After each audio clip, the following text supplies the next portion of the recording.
বিধানসভা নির্বাচনে 2026-এ মহিলা ভোট ব্যাংক টানতে এপ্রিলেই আসরে নামছে তৃণমূল। মহিলাদের সুবিধার্থে নয়া কর্মসূচি আনছে শাসক দল। রাজ্যের সব ব্লকে পুরো এলাকায় হবে অঞ্চলে আঁচল কর্মসূচি।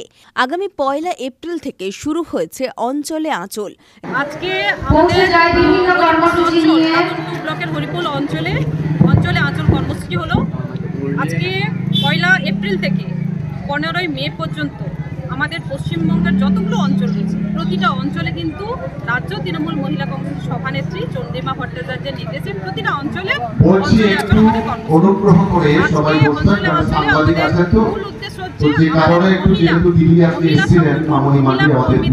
আমাদের শক্তি করতে হবে, একত্রিত করতে পারবো। লড়াই কিন্তু তত সহজ হয়। আমি আমার দিদি ভাইদের উদ্দেশ্যে নির্বাচনে মহিলা ভোট সবাইকেই বলবো যে আর মিনিট 15-20 চলবে। 26-এ ভোট বলে যে আমরা একত্রিত হই তা নয়। আপনারা দেখেন তৃণমূল কংগ্রেস কর্মীরা কিন্তু সারা বছরই একত্রিত হয়ে মানুষের পাশে থাকে এবং মানুষের পাশে মানুষের কাজ করার জন্য কিন্তু সর্বদাই থাকে। রাজ্যের সব ব্লকে হবে সভা। শনিবার বিকেলে পশ্চিম মেদিনীপুর জেলার দাঁতন 2 নম্বর ব্লকের হরিপুর অঞ্চল তৃণমূল কংগ্রেসের উদ্যোগে এলাকার মহিলাদের নিয়ে অঞ্চলে আঁচল কর্মসূচি অনুষ্ঠিত হলো। অ্যাকচুয়ালি অঞ্চলে আঁচল বলতে আঁচল কথাটার মানে আমরা বুঝি মায়ের আঁচলে যেভাবে শিশু ছোট থেকে বড় হয়ে ওঠে।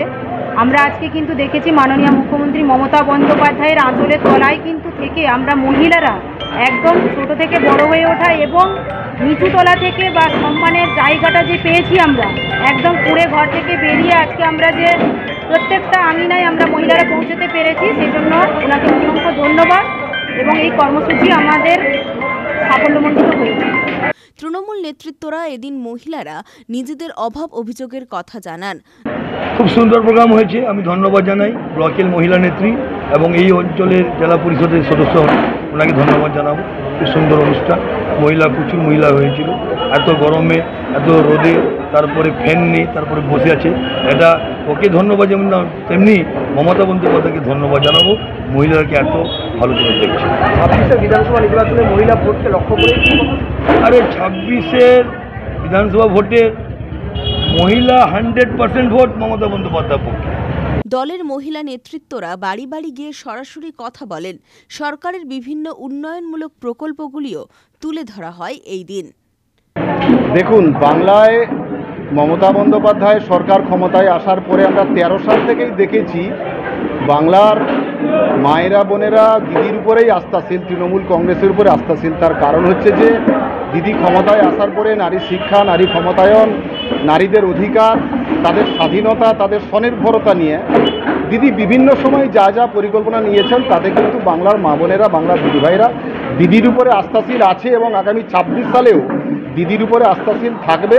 শুধু থাকবে নয়, আগামী 26 সালের নির্বাচনে বিজেপি এবং সিপিএমের সমস্ত কুৎসাকে, সমস্ত অপপ্রচারকে নস্যাৎ করে মমতা বন্দ্যোপাধ্যায়কে আবার চতুর্থবারের জন্য বাংলার মুখ্যমন্ত্রী করার জন্য এই দিদিরাই কিন্তু আগামী দিন দায়িত্ব নেবেন। হ্যাঁ, এটা আমাদের কাছে অত্যন্ত গর্বের। এটা শুধু মেদিনীপুর নয়, পশ্চিমবাংলা নয়, সারা ভারতবর্ষের কাছে অত্যন্ত গর্বের যে এরকম একটা পর্যটন কেন্দ্র যেখানে সমুদ্র সৈকতে দিদির ভাবনা আজকে বাস্তবায়িত হতে যাচ্ছে। আগামী 30 এপ্রিল আমাদের অক্ষয় তৃতীয়ার পূর্ণ তিথিতে দীঘা জগন্নাথ মন্দিরে আনুষ্ঠানিক উদ্বোধন হবে। আমি আন্তরিকভাবে বাংলার মানুষের কাছে, সর্বস্তরের মানুষের কাছে শান্তি সম্প্রীতি বজায় রেখে সবাইকে ওখানে উপস্থিত হওয়ার আহ্বান জানাবো। পুলক বেরার রিপোর্ট, খবর BCBS।